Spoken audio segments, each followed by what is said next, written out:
নমস্কার বন্ধুরা, দীপালিস কিচেনে আপনাদের সকলকে স্বাগত জানাচ্ছি। চলে এসেছি আজকে আবার একটি ভিডিও নিয়ে।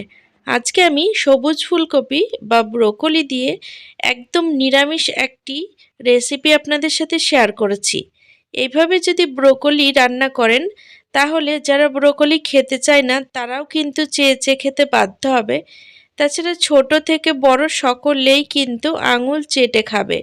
এই রেসিপিটি এতটাই সুস্বাদু হয়, তো ভিডিওটি শেষ পর্যন্ত দেখার অনুরোধ রইল। আশা করছি আজকের রেসিপিটি আপনাদের ভালো লাগবে। তো রান্নাটি করব তার জন্য এখানে একটি ব্রোকলি নিয়েছি, আর এই ব্রোকলির ডাঁটিটা কেটে বাদ দিয়ে দিচ্ছি। তবে এটা আমি ফেলবো না, অন্য কোনো তরকারিতে ডাঁটাগুলো ব্যবহার করে নেব। আর এই ব্রোকলিগুলোকে আমি ভালো করে ছাড়িয়ে নিচ্ছি।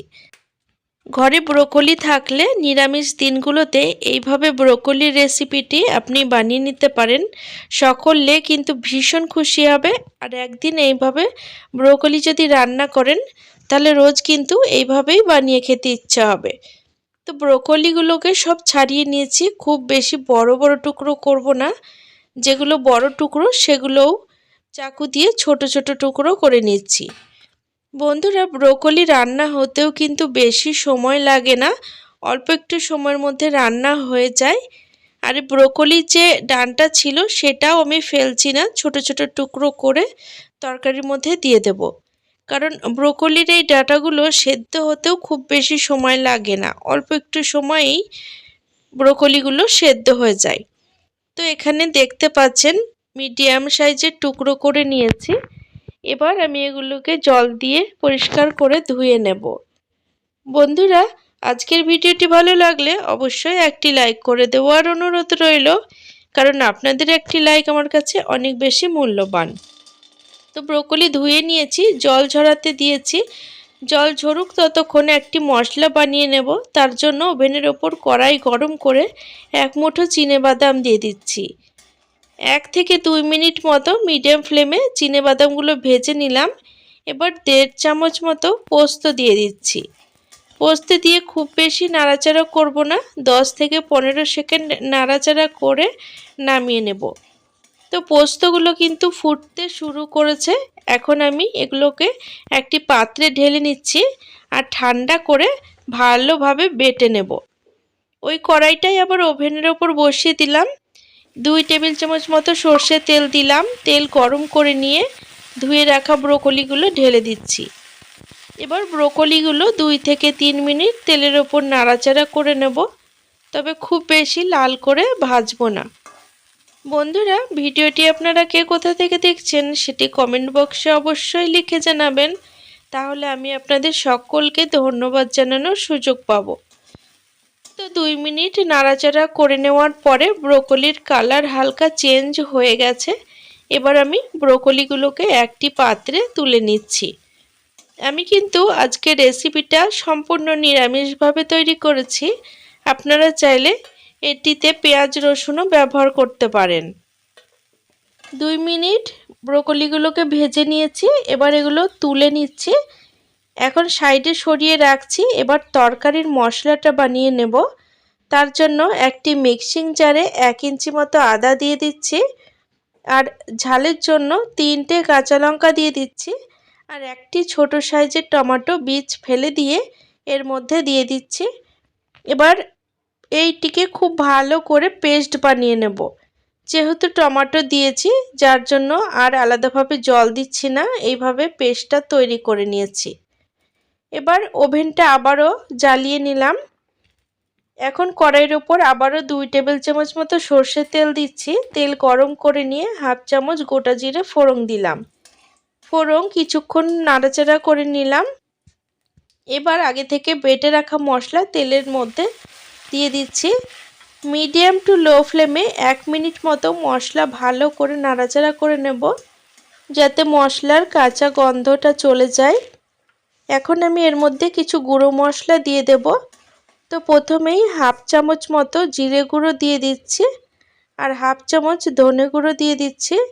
কালারের জন্য অল্প একটুখানি হলুদ দিচ্ছি, আর এখানে কালারের জন্য 1/2 চামচ মতো কাশ্মীরি লঙ্কার গুঁড়ো দিলাম, আর স্বাদ মতো লবণ দিয়ে দিচ্ছি। এখন সমস্ত উপকরণ দিয়ে মশলা মিডিয়াম টু লো ফ্লেমে ভালো করে কষিয়ে নিতে হবে। বন্ধুরা, এই রান্নাটি আপনারা ভাত, রুটি কিংবা পরোটার সাথে খেতে পারেন, দুর্দান্ত লাগে, কিংবা পোলাওয়ের সাথেও কিন্তু খাওয়া যায় এটি। তো এখানে মশলা খুব ভালো মতো কষিয়ে নিয়েছি, তেল ছাড়তে শুরু করেছে। এবার আমি আগে থেকে ভেজে রাখা বাদাম আর পোস্ত বাটাটা এর মধ্যে দিয়ে দিচ্ছি। আমি কিন্তু শিল বাটাতে খুব স্মুথ করে বেটে নিয়েছিলাম। এবার একদম ওভেনের ফ্লেম লো করে ভালো মতো কষিয়ে নেব। তো এখানে দেখতে পাচ্ছেন মশলা থেকে হালকা তেল ছাড়া শুরু করেছে। এবার আরও কিছুক্ষণ সময় নিয়ে এটিকে কষিয়ে নেব। এখন আমি এর মধ্যে হাফ চামচ মতো চিনি দিয়ে দিচ্ছি। চিনিটা অবশ্যই দেবেন বন্ধুরা, তাহলে তরকারির স্বাদটা কিন্তু ভীষণ ভীষণ ভালো হবে। আর যেহেতু বাদাম পোস্ত দেওয়া আছে তার জন্য চিনির পরিমাণটা অল্প একটু দিলাম। তো এখানে মশলা খুব ভালো মতো কষিয়ে নিয়েছি। এবার আমি আগে থেকে ভেজে রাখা ব্রোকলিগুলোকে এর মধ্যে দিয়ে দিচ্ছি। তো মশলার সাথে ব্রোকলি আবারও 1 মিনিট মতো কষিয়ে নেব। বন্ধুরা, আজকের ভিডিওটি ভালো লাগলে অবশ্যই আমার সাথে থাকবেন। আর আমার সাথে থাকার জন্য চ্যানেল সাবস্ক্রাইব করে পাশে থাকা বেল নোটিফিকেশনটা অবশ্যই অন করে রাখবেন। তাতে আমি পরবর্তীকালে যখনই নতুন ভিডিওর আপলোড দেব তার নোটিফিকেশন আপনারা সবার আগে পেয়ে যাবেন, আর ভিডিওগুলো সবার আগে দেখতে পাবেন। তো এখানে মশলার সাথে ব্রোকলি খুব ভালো মতো কষিয়ে নিয়েছি। এবার আমি ছোট বাটির 1.5 বাটি মতো জল দিয়ে দেব। জলের পরিমাণ কিন্তু খুব বেশি দেব না। তো আমি কিন্তু এই রেসিপিটি শুধু ব্রোকলি দিয়ে বানিয়েছি। আপনারা চাইলে এর মধ্যে আলু দিতে পারেন, কিংবা শীতের সবজি মটরশুঁটিও দিতে পারেন, গাজর দিতে পারেন।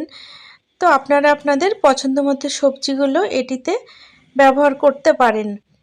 তো এখানে 1.5 বাটি মতো জল দিয়েছি, আর এখানে তরকারিটা ভালো করে নাড়াচাড়া করে দিলাম।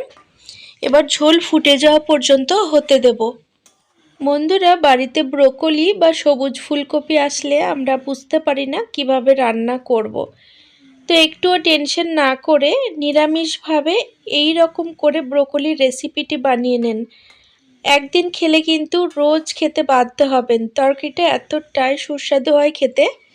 তো ঝোল ফুটে গেছে, এবার ঢাকা লাগিয়ে 5 মিনিট মতো মিডিয়াম ফ্লেমে হতে দেব। তো রান্নাটি করতে কিন্তু খুব বেশি সময়ও লাগে না বন্ধুরা। তো 5 মিনিট পর ঢাকাটা তুলে নিলাম, আর তরকারিটা একবার নাড়িয়ে দিচ্ছি। এখন আমি দেখে নেব ব্রোকলিগুলো সেদ্ধ হয়েছে কিনা। তো ব্রোকলি কিন্তু খুব ভালো মতো সেদ্ধ হয়ে গেছে। ব্রোকলি কিন্তু সেদ্ধ হতেও বেশি সময় লাগে না, খুব তাড়াতাড়ি কিন্তু গলে যায়। বন্ধুরা, এবার তরকারির ওপরে আমি কিছুটা ধনেপাতা ছড়িয়ে দিচ্ছি। তো ধনেপাতা দিয়ে আরও কিছুক্ষণ সময় রান্না করে নেব, যাতে ধনেপাতার ফ্লেভারটা এই ব্রোকলির তরকারির মধ্যে খুব ভালো মতো মিশে যায়। রেসিপিটি ভালো লাগলে অবশ্যই নিকটবর্তী আত্মীয়স্বজন বন্ধুবান্ধবদের সাথে ভিডিওটি শেয়ার করে নেবেন, যাতে তারাও ব্রোকলির এই দুর্দান্ত রেসিপিটি বানানোর সুযোগ পায়। তো ঝোলের পরিমাণটা একদম কমে গেছে, আর তরকারিটা একদম মাখা মাখা হয়ে এসছে, দেখতে পাচ্ছেন। এবার আমি এটিকে নামিয়ে নেব। রেসিপিটা কেমন লাগলো অবশ্যই জানাবেন।